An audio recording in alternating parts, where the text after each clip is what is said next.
Hi friends, welcome to our channel learn before you lose. तो friends, आज के इस वीडियो में हम बात करेंगे डब्ल्यू डी के मास्टर स्टॉक मार्केट कोर्स के चैप्टर नंबर 8 के बारे में। चैप्टर 8 तो 8 नंबर होता है ना फ्रेंड्स, वो है एस्ट्रोलॉजी में भगवान शनिदेव का, जिन्हें न्याय का देवता या इंसाफ का देवता भी कहा जाता है। तो उस सेंस में देखें तो ये चैप्टर आपको काफ़ी हेल्प करेगा सही डिसीजन मेकिंग करने में। और जैसे कि हमारे गुरु ने हमेशा कहा है कि सबसे पहले आपको टाइम पे ध्यान देना पड़ेगा। तो ये वाला चैप्टर, ये वाला लेटर उन्होंने लिखा है जुलाई 1939। तो उस समय उनका एज होगा कम से कम 61 ईयर के हिसाब से, 61 ईयर्स। ठीक है फ्रेंड्स, तो आप समझना कि 61 ईयर का आदमी ये चैप्टर लिख रहा है और आप उसी सेंस में, उसी मेच्योरिटी के साथ, उसी रिस्क टेकिंग कैपेबिलिटी के साथ आप इसको पढ़ने की कोशिश करना, तो आप सही जगह पर पहुंच पाओगे। तो अब अपन हेडिंग में जाते हैं। ठीक है फ्रेंड्स, तो इस चैप्टर की हेडिंग क्या है? Form reading and rules for determining the trends of stock. Form reading and rules. ठीक है फ्रेंड्स, रीडिंग है और दूसरा क्या है? कुछ रूल्स हैं। रूल्स किसके लिए हैं? स्टॉक के ट्रेंड को आइडेंटिफाई करने के लिए। तो पहले हम फॉर्म का मतलब समझते हैं। तो फॉर्म का मतलब होता है, वैसे तो बहुत सारे मतलब है, पर यहाँ पर जो सही सेंस होना चाहिए as per my knowledge and study level, वो होना चाहिए स्ट्रक्चर या सेटअप। ठीक है, फॉर्म रीडिंग मतलब अपने को स्ट्रक्चर की रीडिंग करनी है या सेटअप की रीडिंग करनी है। ठीक है फ्रेंड्स, अब trend for determining the trend of stock. तो यहाँ पे ट्रेंड जो नया वर्ड है, ट्रेंड का मतलब क्या होता है? ट्रेंड मतलब चलन, चलन या फिर बोलना चाहिए प्रवृत्ति, प्रवृत्ति या आदत। ठीक है, ट्रेंड दो टाइप का होता है, एक होता है बुल ट्रेंड, दूसरा होता है बियर ट्रेंड। अब बुल ट्रेंड मतलब जो ऊपर की ओर जा रहा हो, जिसकी आदत क्या है? हमेशा ऊपर की ओर जाने की जिसकी आदत हो, वो आदत हो, उसको बोलते हैं बुल ट्रेंड। बियर ट्रेंड मतलब जिसकी आदत नीचे की तरफ जाने को हो। मतलब ये ट्रेंड क्या है? ये ट्रेंड है, ट्रेंड क्या है? प्रवृत्ति किसकी? स्टॉक की। क्या हो सकती है? दो टाइप की हो सकती है, या तो बुल हो सकती है या बियर हो सकती है। हाँ ठीक है, साइडवेज भी होता है, पर साइडवेज को एक टाइप का, it's a kind of bear आप बोल सकते हो। ठीक है फ्रेंड्स, अब बेसिक रिक्वायरमेंट, उन्होंने सबसे पहले बेसिक रिक्वायरमेंट बताया है। ये जो चैप्टर पढ़ने के पहले है ना, एक इन्वेस्टर और स्पेक्युलेटर या ट्रेडर, उन्होंने दोनों को यहाँ पे कंसीडर किया है। ठीक है फ्रेंड्स, उस समय इंट्राडे ट्रेडिंग होती थी, नहीं होती थी तो नहीं बोलूँगा, बट उतने मतलब उसके साथ नहीं होता था जैसा आज के डेट पे हो रहा है। बेसिक रिक्वायरमेंट क्या क्या है? 4 बेसिक रिक्वायरमेंट बताया उन्होंने। पहला रिक्वायरमेंट है नॉलेज।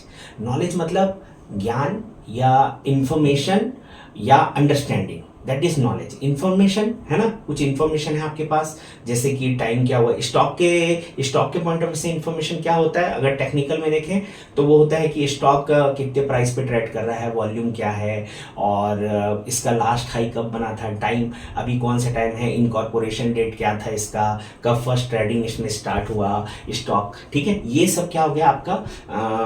बोलना चाहिए कि नॉलेज, इंफॉर्मेशन हो गया। अंडरस्टैंडिंग, इस नॉलेज को आप कैसे यूज करते हो, दैट इज अंडरस्टैंडिंग।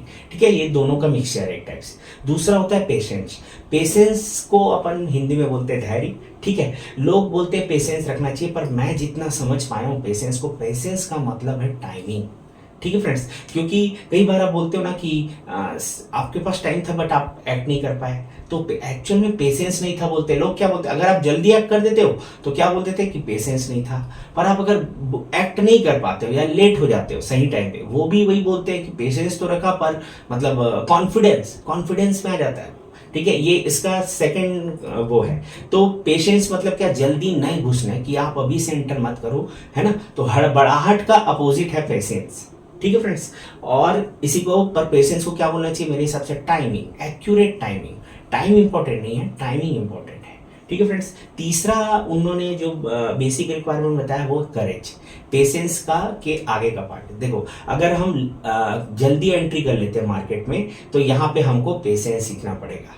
ठीक है, या हम एंट्री नहीं कर पाते या लेट हो जाते हैं तो हमको करेज सीखना पड़ेगा, उत्साह, कॉन्फिडेंस, है ना, कि आपको नॉलेज भी है और आपके पास टाइमिंग भी है, तो ही करेज आएगा। तो तीसरा जो गुण है, पहला गुण पहले आएगा, फिर दूसरा गुण आएगा, फिर तीसरा आएगा, और चौथा स्टडी। ये स्टडी को आप बोल सकते हो, ये प्रोसेस भी है और गुण भी है। स्टडी मतलब क्या? मतलब स्टेगनेंट, जो कर रहे हो आप वही कर रहे हो, उसमें धीरे धीरे ऑप्टिमाइजेशन या correction, PDCA cycle, plan do check act, that is study. आप प्लान करके ट्रेड करते हो, डू मतलब करते, पहले प्लान करते हो कि ट्रेड क्या करना है, फिर उसके बाद डू मतलब करते हो, फिर चेक क्या रिजल्ट आता है उसके साथ, और क्या रिजल्ट आता है मतलब एक होता है आपका प्रॉफिट या लॉस रिजल्ट आपका ट्रेडिंग, दूसरा एक्चुअल में मार्केट कहाँ तक गया, कहाँ तक जा सकता था, कहाँ से रिवर्स हुआ, ये स्टडी, ये क्या हुआ चेक। फिर एक्ट मतलब नेक्स्ट प्लानिंग में जो आपका बोलना चाहिए कि ऑब्जर्वेशन है या जो डिस्कवरी है आप उसको ऐड करते हो नेक्स्ट प्लानिंग में, तो स्टडी यही होता है। तो 4 ये बेसिक रिक्वायरमेंट हो गए, बहुत कॉमन चीज़ है, ज़्यादा बोलूँगा तो वीडियो लंबा होगा। अब इसके बाद आगे अपन चलते हैं main form reading. Form reading के बारे में उन्होंने क्या बोला है, तो डब्ल्यू गेन का कहना है कि कोई भी आदमी जो भी चीज़ सीखता है 85% वो किससे सीखता है, देख कर, है ना। 85% लर्निंग इज व्हाट वी सी, ठीक है फ्रेंड्स। और एक चाइनीज प्रोवर्ब है, चाइनीज प्रोवर्ब क्या है, a good picture worth 1000 word, है ना। अगर एक सही चित्र है तभी तो लोग, पुराने एंशियंट लोग क्या किए, उन्होंने चित्र बनाए, लिपि या लिखने पे ज़्यादा से ज़्यादा उन्होंने मूर्तियां बनाई और चित्र बनाए, क्योंकि वो सही मैसेज दे सकता है, क्योंकि जो चित्र होते हैं वो इमोशन को बताते हैं, शब्दों को, शब्द भी क्या कर रहे हैं अल्टीमेटली इमोशन ही, मेन टारगेट क्या है, इमोशन तक पहुंचना, कि आपके अंदर भाव क्या है, आपका रिक्वायरमेंट क्या है, उसके लिए हमने शब्द बनाए। पर चित्र क्या है, और मतलब और इजी वे है, और आप एक शब्द में एक पर्टिकुलर चीज बोल सकते हो, पर चित्र में आप 1000 वर्ड बोल सकते हो, ठीक है फ्रेंड्स। अब इन्होंने क्या बोला, तो पहला चीज बताया कि हम फॉर्म रीडिंग को कैसे इन्होंने जस्टिफाई किया वो यहाँ पे बता रहे हैं। पहला तो 85% हम लोग क्या करते हैं, सीखते कैसे हैं, देख के। उसके बाद क्या, जो गुड पिक्चर होता है वो 1000 वर्ड, मतलब एक पिक्चर में बहुत ज्यादा इंफॉर्मेशन होता है। तीसरा उन्होंने क्या किया, बाइबिल का एक कोटेशन बोला है ना, जो मैं पिछले चैप्टर में आपको बताया था मास्टर टाइम फैक्टर के, तो उसका बोलना चाहिए कि उसका अर्थ क्या निकलता है कि हिस्ट्री रिपीट होती है ना, हिस्ट्री रिपीट होती है। तो उन्होंने इसीलिए बोला है कि the same formation of tops and bottom indicates the trend of the market. आप एक चीज देखना, आप चार्ट को देखना, टॉप जब बनता है और बॉटम बनता है, नेक्स्ट टॉप भी मतलब दिखने में वैसे, सारा टॉप दिखने में वैसे ही होता है मैक्सिमम टाइम पे, बॉटम दिखने में ही वैसे ही होता है। तो वही बोल रहे हैं कि आप देखो, है ना। अब उसमें एक चीज ऐड उन्होंने क्या किया, उन्होंने टाइमिंग को ऐड किया, डिफरेंट टाइम पीरियड, इसके मतलब वो अपने इस प्रोसेस को यहाँ पे जस्टिफाई कर रहे हैं। तो क्या है, form reading and rules for determining the trends of stock. तो फॉर्म रीडिंग से क्या पता चलता है, मेरे को ट्रेंड पता चलता है। अब ट्रेंड में अब इन्होंने रूल ऐड किया है। अब रूल क्या क्या है, पहला रूल क्या है, कैपिटल रिक्वायर्ड, ठीक है, मनी मैनेजमेंट। हालांकि जब मैं पहले इसको पढ़ता था तो मनी मैनेजमेंट को तो एक चैप्टर नहीं पढ़ा, एक लाइन नहीं पढ़ता, थोड़ा सा एक बार समझ गया, जो एक सार है वो मैं भी बताऊंगा आपको, बस उतना ही समझ गया था एक बार, उसके बाद पढ़ता। पर मैं क्या बोलता हूँ, सबसे इंपॉर्टेंट चीज ये है, आपको लगता होगा कि ट्रेडिंग मेथड सबसे ज्यादा, नहीं, ट्रेडिंग मेथड आपका सही रहेगा, और जितना एक्यूरेसी आपके ट्रेडिंग मेथड में रहेगा ना, उतना इंपॉर्टेंस बढ़ जाता है बाकी सब चीज का, किसका, पेशेंस का, और ये कैपिटल रिक्वायरमेंट, मनी मैनेजमेंट खासकर बढ़ जाता है, क्योंकि आप जितना एक्यूरेट रहोगे आप उतना बोल्डली ट्रेड करोगे, आप उतना बड़ा रिस्क लोगे, है ना। तो मनी मैनेजमेंट यहाँ पे इंपॉर्टेंट है। मेरे से भी गलती हुई है, इसलिए मैं बार बार ये बात सबको बोलता हूँ। तो आप सबसे पहले ध्यान दो कैपिटल रिक्वायरमेंट में, है ना। तो इसका जो बेस है, इसका जो बोलना चाहिए कि सार है वो मैं बता देता हूँ। सार ये है कि आपको 10% से ज़्यादा ऐसा ट्रेड लो कि लॉस 10% से ज़्यादा मत हो आपके टोटल कैपिटल का, ठीक है फ्रेंड्स।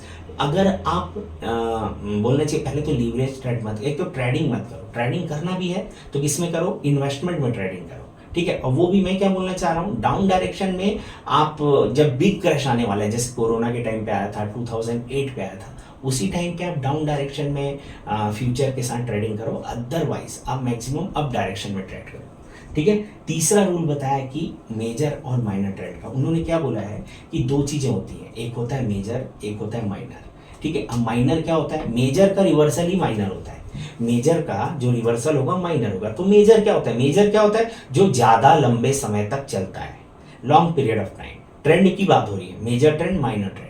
माइनर ट्रेंड क्या, मेजर ट्रेंड का अपोजिट। मेजर ट्रेंड क्या, जो ज्यादा अवधि तक चल रहा हो। अभी तक अगर आप कोरोना के बाद में देखो तो मार्केट मोस्टली अप डायरेक्शन में है, बीच में एक साल टॉप बना के 2021 या 22 में मतलब वहीं पर था, तो आप पर उसके बाद से देखो तो most of the time up trend में है, ठीक है फ्रेंड्स। ये मेजर है। माइनर क्या है, जो बीच बीच का है। तो मेजर बुल ट्रेंड अगर 2021 बॉटम से ले 2020 के बॉटम से, तो 2 साल अप, 1 साल डाउन, फिर 2 साल अप, ठीक है फ्रेंड्स। डब्ल्यू डी गेन का ही रूल है। अभी उन्होंने चौथा रूल क्या दिया है, चौथा रूल दिया है कि ट्रेंड लाइन इंडिकेशन, उन्होंने ट्रेंड लाइन खींचना बताया, पर किसके हिसाब से बताया, वीकली चार्ट में। वीकली चार्ट में उन्होंने बोला आप ट्रेंड लाइन खींचो। कैसे खींचो, अगर वीकली कैंडल हायर हाई और हायर बॉटम बना रहा हो तो आपको ग्रीन लाइन से उसको बनाना है, खींचते आना है, लाइन एक एक लाइन अप करते आना है। जिस दिन लोअर बॉटम बना आपको उस दिन रेड लाइन में कन्वर्ट कर देना है, ठीक है। मतलब लोअर बॉटम लोअर टॉप, फिर जैसे जैसे लोअर बॉटम लोअर टॉप बनता गया आपको रेड लाइन बनाना है। जिस दिन हायर बॉटम हायर टॉप बना आप ग्रीन डायरेक्शन में, ग्रीन से इसको इंडिकेट करो। तो ठीक है फ्रेंड्स, इसीलिए मैं कलर भी काफ़ी, आप देख सकते हो काफ़ी सारे पहने, इसलिए कलर इंपॉर्टेंट है। हर चीज़ को आप यूज देखते हो ना, फर्क पड़ता है, फर्क पड़ता है। आपको एक 10 रुपए की कैंडल दिख रही है, कोई भी प्राइस रेंज पे हो, अगर वो लाल है और हरी है, इससे फर्क पड़ता है, ठीक है फ्रेंड्स। अगर आप उसको कलरलेस कर दोगे तो पता ही नहीं चलेगा कि हुआ क्या है। अब उन्होंने आगे बोल सकते हैं कि उन्होंने 3 बाइंग पॉइंट बताए, 3 सेलिंग पॉइंट बताए। मैं यहाँ पे आपको सिर्फ बाइंग पॉइंट बताऊंगा, सेलिंग पॉइंट जस्ट उसका अपोजिट है। बाइंग पॉइंट क्या बोले हैं, first buy at old bottom और ओल्ड टॉप। जैसे कि अब आप समझो, एक स्टॉक यहाँ पे बॉटम बनाया है आज से 4 साल 3 साल 2 साल 5 साल 10 साल पहले, ठीक है फ्रेंड्स। उसके बाद मार्केट यहाँ पे जाके ऐसा ऐसा हो रहा है, फिर मार्केट नीचे की तरफ गिर रहा है वापस। अगर ओल्ड बॉटम आपको पहले से पता होना चाहिए, है ना, और आगे पूरा डेटा होना चाहिए, पूरा जब से फर्स्ट डे से ट्रेडिंग जीरोधा में आराम से मिलेगा। कोई आज के डेट में बड़ा डील नहीं है, WD गैन के टाइम पे तो बहुत बड़ा डील था भाई।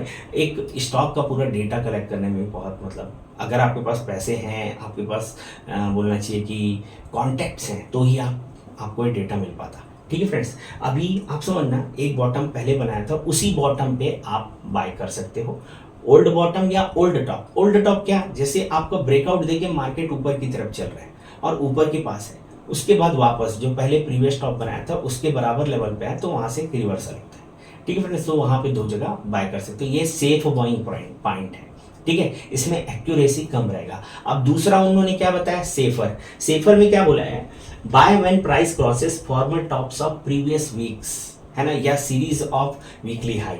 मतलब आप वीकली हाई, पुराना 3-4 वीक का हाई को जब ब्रेकआउट करता है मार्केट, तब आप बाय करो, ये सेफर है, इसका आपका एक्यूरेसी ज्यादा रहेगा, ठीक है फ्रेंड्स। तीसरा सेफेस्ट बताया, जब प्रीवियस वीकली टॉप ब्रेक हो गया उसके बाद वापस एक रिएक्शन आ रहा है ना, जो कि प्रीवियस टॉप के पास से ही रिएक्शन होगा, रिटर्न होगा, वहां पर आप बाय करो, ये सेफेस्ट है। इसमें आपको एक स्टॉप लॉस मिलेगा जो कि बहुत छोटा होगा कंपेयर टू जो इसके प्रीवियस 2 मेथड थे उसके बहुत कम आपका छोटा होता है। सेफेस्ट एक्यूरेसी भी आता है इसमें, और आपका प्रॉफिट रिस्क रिवार्ड रेशियो बहुत ज़्यादा बढ़ जाएगा। पर एक चीज़ याद रखना, ये मैं एक इन्वेस्टर के पॉइंट ऑफ व्यू से ट्रेडर को, मतलब ट्रेडर एक इन्वेस्टर कैसे ट्रेड ले सकता है उस पॉइंट से बता रहा हूँ।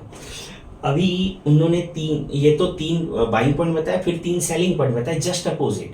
मतलब आप क्या करो, सेल एट ओल्ड बॉटम या ओल्ड टॉप, ठीक है, सेम चीज है बट सेल करना है, ठीक है फ्रेंड्स। कैसे, ओल्ड बॉटम या ओल्ड टॉप। ओल्ड टॉप में कैसे, जैसे कि आपका एक टॉप बनाया है, ठीक है, उसके बाद मार्केट नीचे की तरफ गया है, वापस मार्केट टॉप बना के वहां पर, तो आप वापस वहीं पे सेल कर सकते हैं, ठीक है। ये ओल्ड टॉप में सेलिंग करना हो गया। अभी उन्होंने फॉर्मेशन बताया, यही जो टॉप और बॉटम बन रहे तो फॉर्मेशन बताया। पहला फॉर्मेशन क्या बताया, अगर टॉप कैसे बनेगा, ए बनेगा, ठीक है, या अपर ऐसा टाइप का बनेगा, है ना, यू, उल्टा यू, ये होता है एक। पहला क्या होता है, शार्प टॉप, ए मतलब शार्प टॉप, उल्टा यू मतलब राउंड टॉप, ठीक है। उसके बाद इन्होंने बताया डब्लू बनाया, डब्लू मतलब डबल टॉप, फिर उसके बाद WA बनाया, तो ये क्या हुआ, ट्रिपल टॉप। उसके बाद डबल डब्लू बनाया, तो ये क्या गया, 4 टॉप। 4 बार जो टॉप बनता है, या मार्केट वहीं पर कंसोलिडेट होता है, तो वो भी डब्लू की तरह दिखता है। उसके बाद मार्केट टॉप बना के ब्रेकआउट होता है। सेम बॉटम के लिए बनाया, बॉटम के लिए क्या, एक वी, शार्प डिक्लाइन होगा, उसके बाद मार्केट रिवर्स, ठीक है। अभी आपको अभी जो चल रहा है जैसा, वैसे बहुत सारे स्टॉक में देखने मिलेगा, ठीक है, वी। दूसरा बताया एम क्या, मार्केट गिरा, थोड़ा सा ऊपर गया, फिर एक बॉटम बनाया, फिर ऊपर गया। ये आपको डेली में भी दिखेगा, वीकली में भी दिखेगा, मंथली में भी दिखेगा, ईयरली में दिखेगा। जितना बड़ा टाइम पीरियड में ये फॉर्मेशन दिखेगा और आप ओल्ड बॉटम पे बाय या ओल्ड टॉप पे सेल, जो भी बाय या सेल करते हो, तो आपको बहुत ज़्यादा बहुत बड़ा बेनिफिट होगा।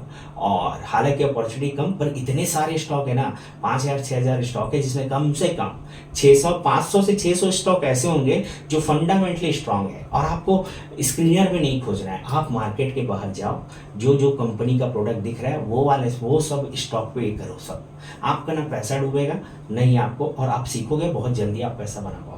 ठीक है फ्रेंड्स, और ये मैं रियल में करने के बाद बोल रहा हूँ, बाकी दुनिया क्या बोल रही है अब वो समझे। ठीक है, अब इन्होंने ये टॉप कैसा दिखता है, उसमें बॉटम कैसा दिखता है, तो एक बताया था वी, उसके बाद बताया था एम, नहीं डब्ल्यू, उसके बाद बताया था बोलना चाहिए कि डब्ल्यू और वी के लिए, उसके बाद 4 बार बॉटम जो बनता है वो होता है डबल डब्ल्यू। ठीक है फ्रेंड्स, आप चैप्टर को खुद पढ़ना, उसके बाद ज़्यादा अच्छे से समझ में आएगा, मैं बस ऊपर का आपको बता रहा हूँ। उसके बाद उन्होंने बताया section of the market. Market हमेशा 4 सेक्शन में होता है, मोस्ट ऑफ द टाइम 3 या चौथा, 3 सेक्शन में ज़्यादातर होता है, उसके बाद चौथा सेक्शन बनाता है। तो पहला सेक्शन क्या है, जब फाइनल बॉटम बनता है, दैट इज फर्स्ट सेक्शन। दूसरा सेक्शन क्या है, जब वो बॉटम से ऊपर जाके एक सेकेंडरी रिएक्शन आता है और मार्केट वहां पे होल्ड करता है, ये आपका दूसरा सेक्शन। उसके बाद तीसरा क्या है, न्यू हाई में जाता है मार्केट, नया हाई बनाता है, ये आपका थर्ड सेक्शन होता है। और यहाँ पे most of the time culmination होता है।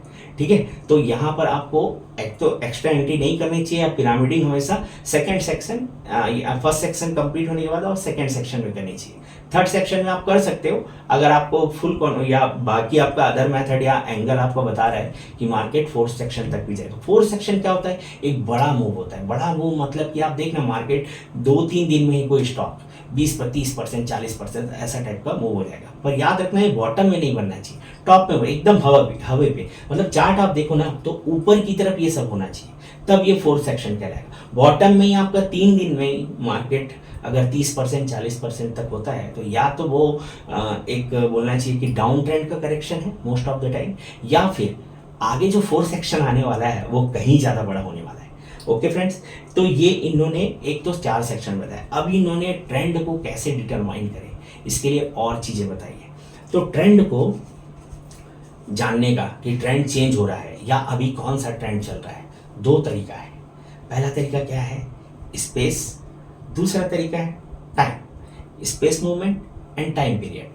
तो फ्रेंड्स, ये वीडियो काफ़ी लंबा हो जाएगा, तो बेटर है कि मैं ये, और एक काफ़ी इंपॉर्टेंट चीज़ है जिससे शुरुआत करना ज़्यादा अच्छा होगा। तो नेक्स्ट वीडियो में यहीं से अपन शुरुआत करेंगे space movement and time period के बारे में, जो हमको बताएगा कि ट्रेंड कैसे चेंज हो रहा है। तो ओके फ्रेंड्स, आज के वीडियो में इतना ही। नेक्स्ट वीडियो में फिर कुछ और आपको नया बताते हैं। तब तक के लिए बाय।